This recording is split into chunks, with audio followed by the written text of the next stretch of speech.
How to Be a Hero by Florence Parry Heide.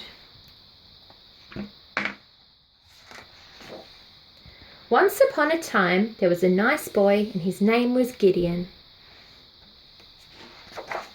He lived in a nice house and he had nice parents and lots of toys. There, that's enough for anyone. Well, it wasn't enough for Gideon. Gideon wasn't satisfied. He wanted to be a hero. You know, a hero with his name on the front page of the newspaper. That sort of thing. So how does anyone get to be a hero anyway? He wondered. You have to be strong. You have to be brave. You have to be clever. Don't you?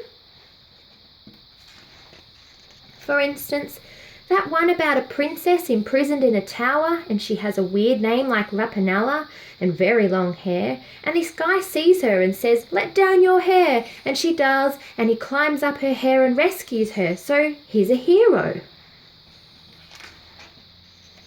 And the story where a witch gives a girl a poisoned apple, and when she takes a bite, she goes into a deep sleep, which is sort of like being dead, but not really, and nothing will get her awake except a kiss, and someone does see her sleeping there, and he kisses her, and he's a hero, just like that.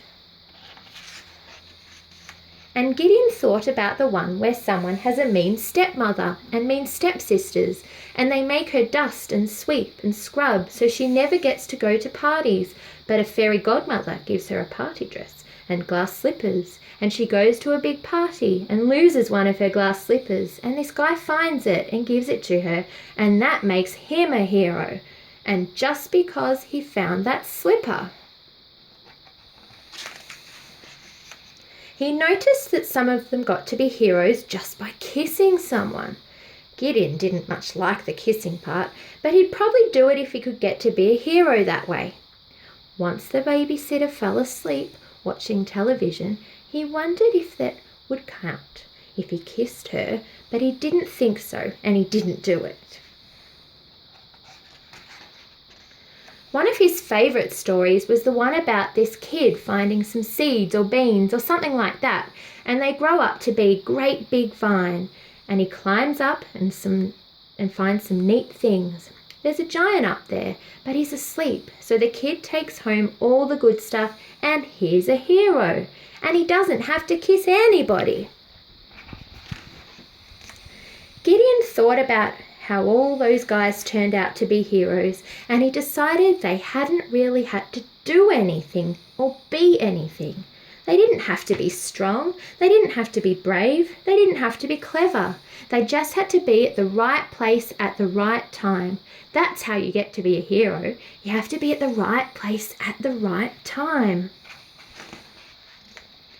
And you had to pay attention. You had to keep your eyes open, or you wouldn't see someone who was sleeping, or someone with unusually long hair, or you wouldn't see any glass slipper or beans or seeds or anything. So Gideon paid attention, and he kept his eyes open. He kept his eyes open, and that is how he saw the big supermarket. Seeing the supermarket reminded him that he wanted a candy bar. His nice parents had just given him his allowance, so he had enough money.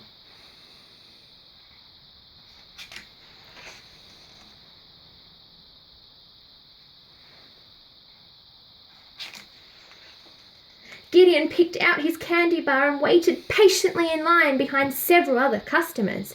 He noticed there were balloons and flowers and cakes, and as he paid for his candy, people suddenly surrounded him, taking pictures, clapping him on the back, congratulating him. Congratulating Gideon? For what? What for?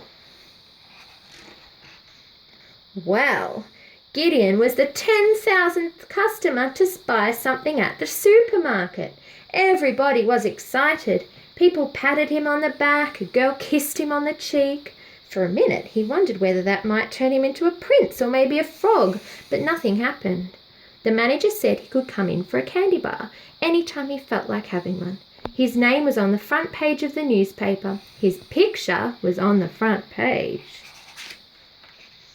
He was a hero, and all because he had managed to be at the right place at the right time. Good.